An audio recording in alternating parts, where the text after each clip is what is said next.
queria agradecer, então, a oportunidade e dizer, então, que o meu trabalho, né, que eu vou apresentar agora, faz parte de um estudo que nós estamos iniciando aqui na Universidade Federal de Pelotas, um grupo de pesquisa.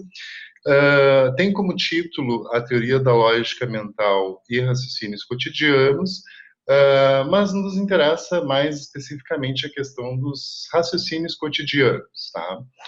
Então, o objetivo nesse trabalho vai ser, mais propriamente, apresentar algumas ideias a favor de uma teoria do raciocínio que encontra grande aceitação nas ciências cognitivas e também, né, tem um suporte de achados experimentais, mas que nos desafia, né, a repensar certas perspectivas que não raro ainda são defendidas na filosofia, né? Então, em se tratando de analisar a natureza das nossas atividades inferenciais, especialmente como funcionam os nossos raciocínios cotidianos, existem alguns elementos que precisam ser considerados ou observados, tá? Em primeiro lugar, é preciso reconhecer que existem muitos tipos de tarefas inferenciais, né, as quais vão além da mera atividade de extrair conclusões e avaliá-las, né, através de regras de inferência da lógica formal. Detectar crenças inconsistentes, compreender, analisar, criticar e completar uma ampla variedade de argumentos também envolve a nossa capacidade de raciocinar. Então, pensar em uma possibilidade que, porventura, acabe por minar um argumento a favor de certa conclusão, também é parte das nossas tarefas inferenciais.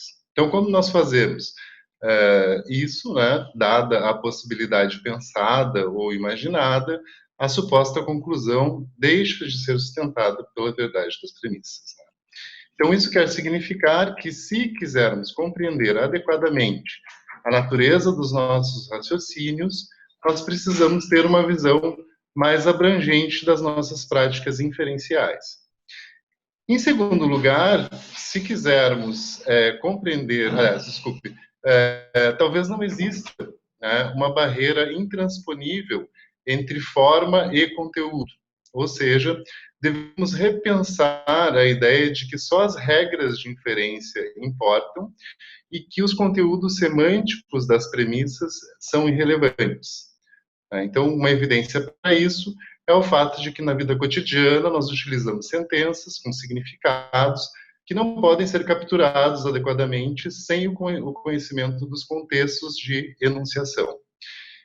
Em terceiro lugar, talvez fosse o caso de repensar a ideia de que a lógica formal tenha por objetivo principal descrever a natureza de nosso entendimento através, né, de um protocolo de regras que supostamente seriam capazes de expressar todos os nossos processos de raciocínio, né?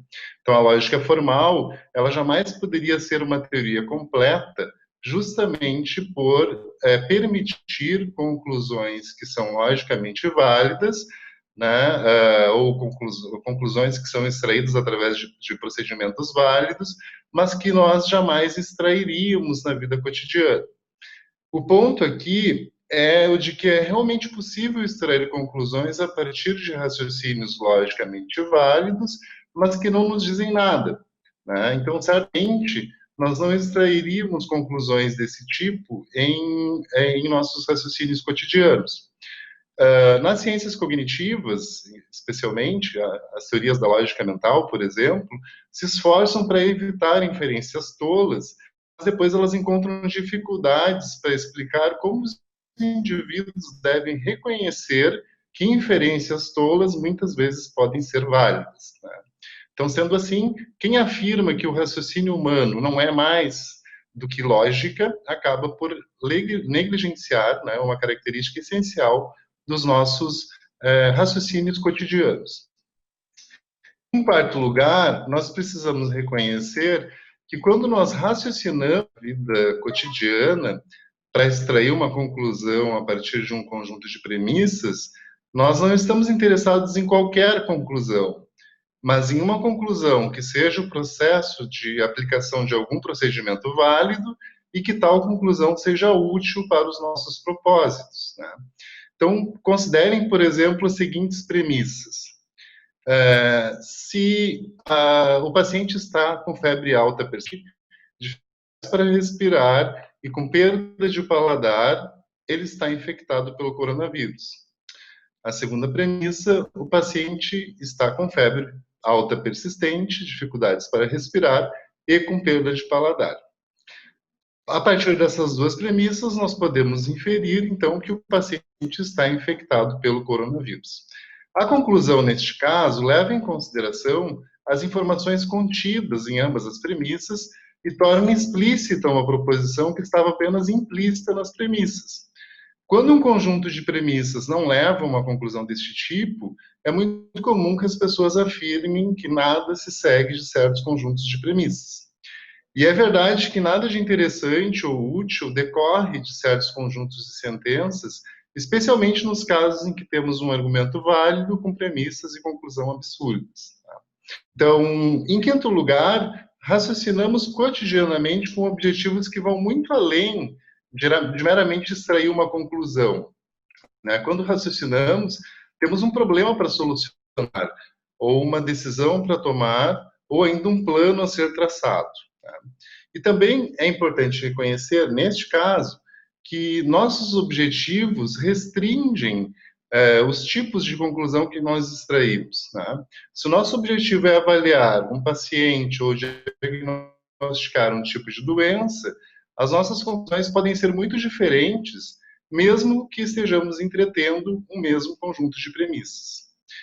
Então, além disso, muitas vezes, raciocinar implica também em rejeitar conclusões. Podemos rejeitá-las porque sabemos que são falsas ou improváveis, mas também porque podem estar sustentadas por premissas falsas ou por processos inferenciais que nós consideramos inválidos, né? Então, existem muitas teorias do raciocínio, tá, que pretendem explicar as nossas atividades inferenciais, especialmente nas ciências cognitivas, enquanto são realmente muito escassos, né, os esforços filosóficos para compreender a natureza dos nossos raciocínios. No entanto, dentro da própria psicologia e das ciências cognitivas, ainda não existe um consenso a respeito da natureza dos nossos raciocínios cotidianos. A teoria da lógica mental, por exemplo, né, proposta por Martin Brainey e David O'Brien, defende uma abordagem que é fundamentalmente sintática dos nossos raciocínios, cuja tese principal é de que o raciocínio humano funciona segundo regras formais. Apesar de estar alinhada com algumas perspectivas filosóficas contemporâneas, como a perspectiva do Jerry Fodor, por exemplo, os defensores dessa teoria propuseram um amplo conjunto de regras que não foram selecionadas aleatoriamente, mas de acordo com certos resultados experimentais. Em outras palavras, a teoria da lógica mental só incorpora as regras formais que possam dar conta de nossos raciocínios cotidianos. Por isso que, geralmente, eles excluem a regra, por exemplo, na introdução da disjunção, tá? Especialmente porque, né, nos experimentos os participantes têm muita dificuldade em reconhecer o sentido dessa regra. A teoria da lógica mental, ela oferece um programa que descreve os processos de raciocínio e também a ordem em que as regras, né, ou esquemas são aplicados. Tá? Isso faz com que essa teoria, ou essa perspectiva, tenha um grande potencial explicativo e preditivo, apesar de muitas vezes ser considerada como uma teoria excessivamente formalista. Tá? Por outro lado, a teoria dos modelos mentais, que foi proposta inicialmente por Kenneth Craig, em 1943, mas aplicada depois à teoria do raciocínio pelo Philip Johnson Laird, em 1983, né? Ela é uma teoria fundamentalmente semântica e também está alinhada com algumas perspectivas filosóficas bastante influentes. Né? E a ideia central aqui é a de que a sintaxe não é especialmente importante no raciocínio humano, e que os indivíduos, quando raciocinam, levam em consideração o universo de possibilidades semânticas, né? O que também é frequentemente chamado de iconologia ou modelo, ou ainda figuração de proposições. Então, nesse sentido, o que os indivíduos geralmente fazem é buscar modelos nos quais, se as premissas forem verdadeiras, a conclusão também deve ser verdadeira. Bom, aparentemente, nós somos as únicas criaturas capazes de compreender o significado de proposições e imaginar as situações, né, que elas descrevem. Tá? Vamos considerar novamente o nosso exemplo anterior, né, sobre o coronavírus. Tá? Se o paciente estiver com febre alta, tem dificuldades para respirar e ausência de paladar, então ele está infectado pelo coronavírus. Essa é a primeira premissa. A segunda premissa, o paciente está com febre alta persistente, dificuldades para respirar e ausência de paladar. Quando nós compreendemos a primeira premissa, nós percebemos que ela é compatível com pelo menos duas possibilidades. Uma é de que o paciente esteja com febre alta persistente, dificuldade para respirar e ausência de paladar e esteja infectado pelo coronavírus. A outra possibilidade é de que ele não tenha aqueles sintomas, tá? E que não esteja infectado pelo coronavírus. Mas também compreendemos que a segunda premissa, ela exclui a última possibilidade. Tá? Então, e aí nós temos então a conclusão de que o paciente está infectado, né, pelo coronavírus, porque nos resta apenas a primeira, né, possibilidade. Então, neste modelo, uma inferência é válida se a sua conclusão se mantém em todas as possibilidades nas quais as premissas também se mantêm. E, portanto, garantem que a conclusão seja verdadeira, dado que as premissas são verdadeiras. A inferência vai ser inválida se houver algum contra-exemplo, né, uma possibilidade consistente com as premissas, mas não com a conclusão. E, neste caso, então, nenhum contra-exemplo derivado das premissas, portanto, a inferência é válida. Notem que acabamos de realizar uma dedução lógica das premissas, mas utilizando simplesmente os seus conteúdos para imaginar as possibilidades. Aplicamos implicitamente a regra inferencial do modus ponens, e isso é o que as pessoas fazem quando raciocinam cotidianamente, mesmo sem nenhum conhecimento de lógica formal. Tá? Então, a ideia central aqui é de que construímos modelos mentais de certas situações ou eventos e utilizamos esses modelos para representar possibilidades. Mas a teoria dos modelos mentais também explica como nós realizamos certas inferências válidas que se assemelham ao cálculo proposicional. A partir do reconhecimento do fato de que nem sempre os sujeitos identificam adequadamente os modelos para as respectivas proposições, foi sugerida, então, uma distinção entre modelos mentais e modelos totalmente explícitos. Na medida em que geralmente é mais fácil e rápido detectar os modelos mentais, por outro lado, os modelos totalmente explícitos só podem ser detectados com um esforço cognitivo maior. Então, segundo o Johnson Laird, cada conectivo ou operador lógico possui seus próprios modelos mentais. Uma proposição condicional do tipo se A, então B, possui como modelo mental A e B. No entanto, os modelos totalmente explícitos de uma proposição condicional, A e B, não A e B, e não A e não B. Né? Então, de acordo com essa perspectiva, a regra inferencial do modus ponens, ela é considerada frequentemente menos difícil para os indivíduos do que a regra inferencial do modus tollens. Basta lembrar, enfim, que o esquema do modus ponens prevê que a afirmação do antecedente nos permite concluir o consequente, e dado que o modelo mental de proposições condicionais é A e B, parece evidente que, em um cenário em que se sabe que a proposição se A, então B, e a proposição A são verdadeiras, então a maioria dos indivíduos tenderia a afirmar que B também é verdadeiro. Já a regra do modus tollens, ela é ligeiramente diferente, O esquema inferencial do modus tollens, como se sabe, é o seguinte: se A, então B, não B, portanto, não A. Né? Então, como pode ser observado, não A só pode ser derivado se A, então B, e não B, né? Se os modelos totalmente explícitos forem levados em consideração. Em particular, o modelo não A e não B. Desse modo, pode ser naturalmente mais difícil para os indivíduos considerarem os modelos totalmente explícitos do que os modelos mentais.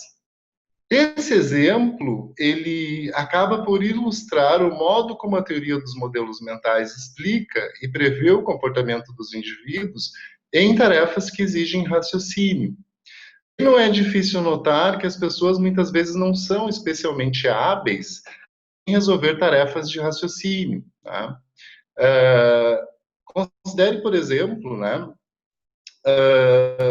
o exemplo que o próprio Johnson Lerner, né, que é David visitou Paris. Isso significa que visitou Paris ou visitou a Inglaterra. Em termos formais, a estrutura dessa tarefa de raciocínio é muito simples. Né? Nós temos uma primeira premissa, né, que seria David visitou Paris, e depois nós temos uma conclusão, né, portanto, David, né, visitou Paris ou visitou a Inglaterra. De acordo com o cálculo proposicional padrão, a conclusão P ou Q seria extraída através de um procedimento perfeitamente válido, pois para concluir, né, a tarefa bastaria utilizar a regra inferencial da introdução da disjunção. No entanto, em um dos experimentos, né, do Johnson Ledger, de 2012, os pesquisadores verificaram que os participantes tinham uma tendência a não atribuir sentido em tarefas desse tipo. Esse fato curioso nos ajuda a sustentar a hipótese de que a mente humana não funciona de acordo com regras formais, pois, do contrário, os indivíduos não apresentariam resistência em atribuir sentido para tarefas de raciocínio que envolvessem regras inferenciais básicas. Né?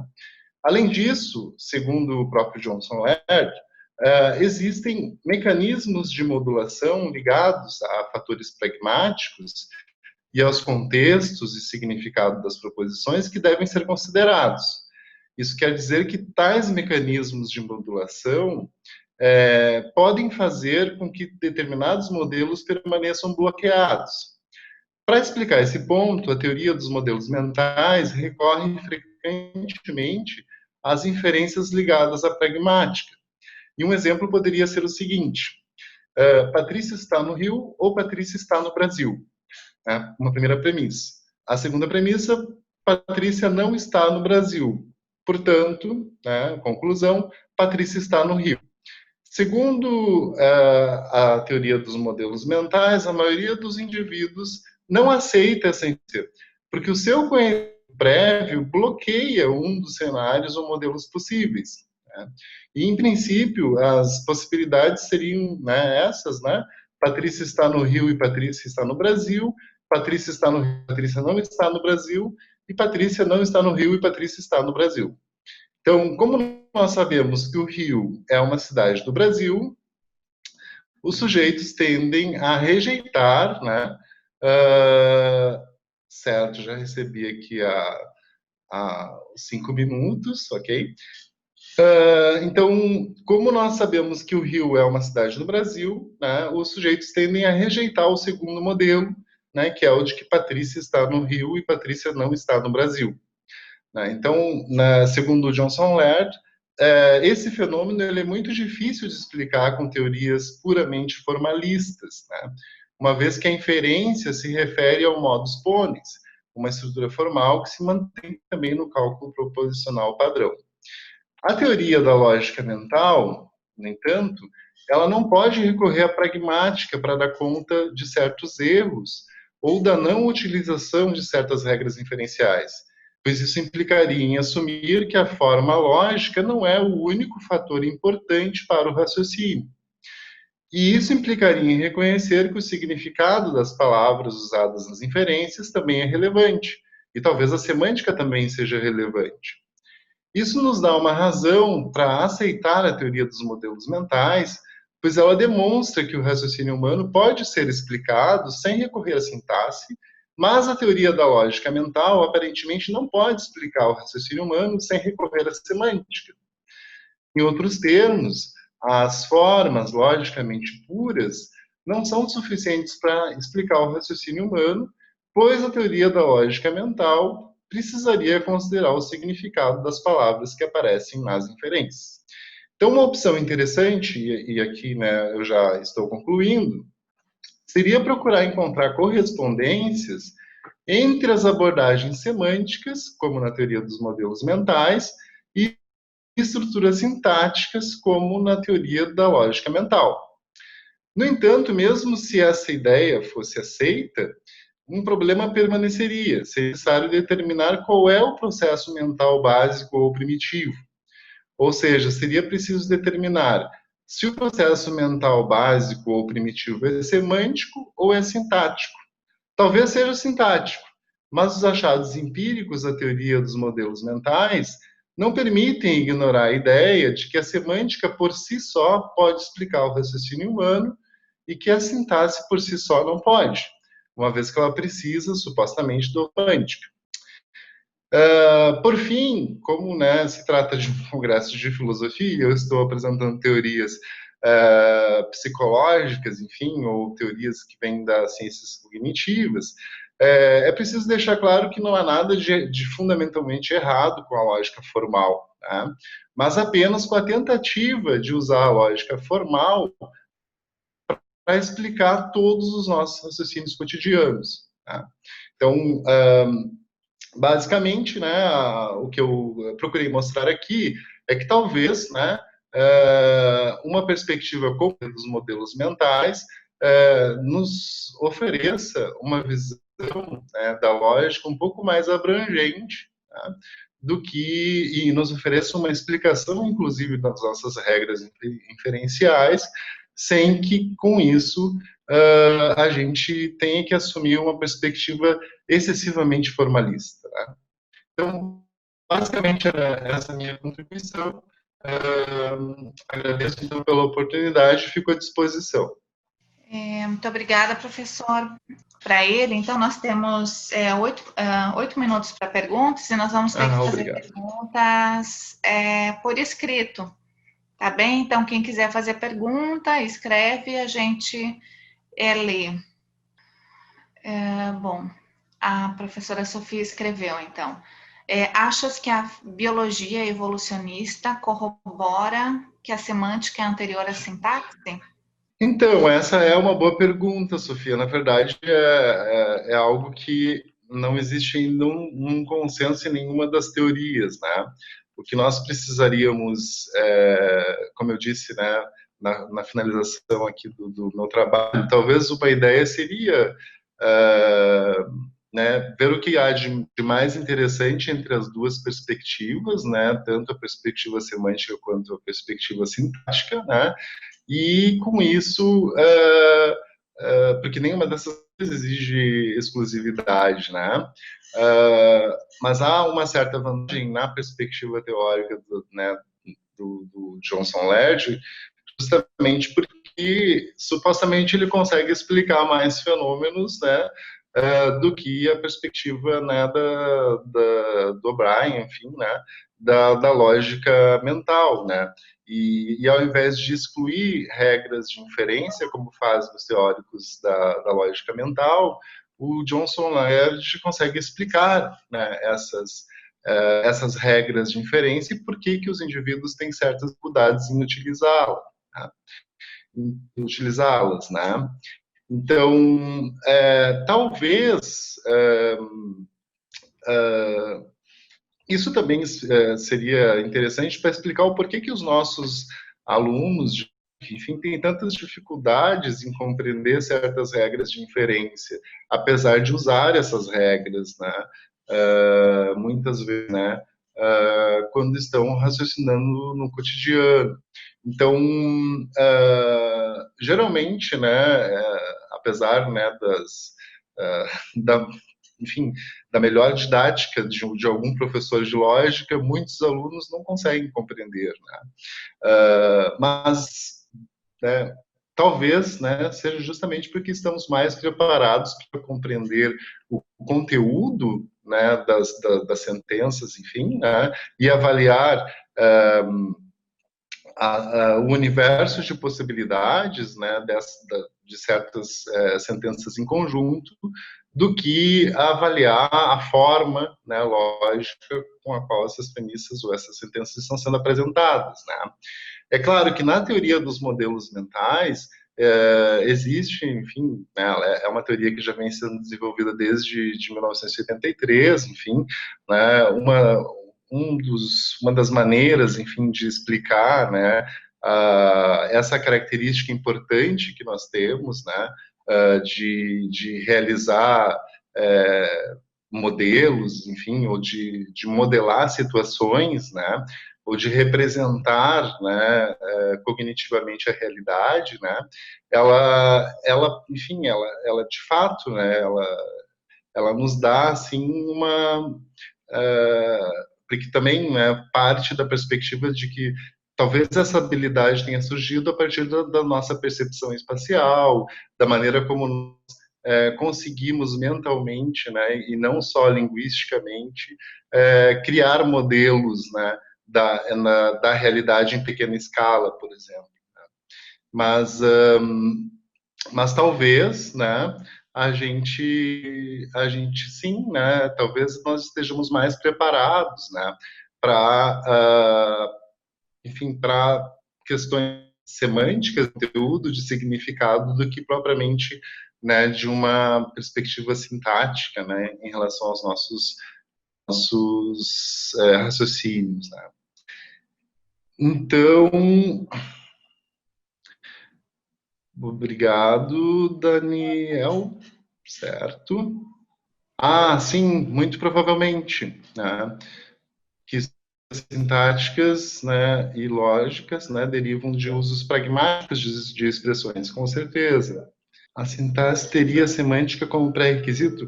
Então, na verdade, dentro dessa perspectiva que eu estou apresentando, nós não temos uma resposta para isso, né?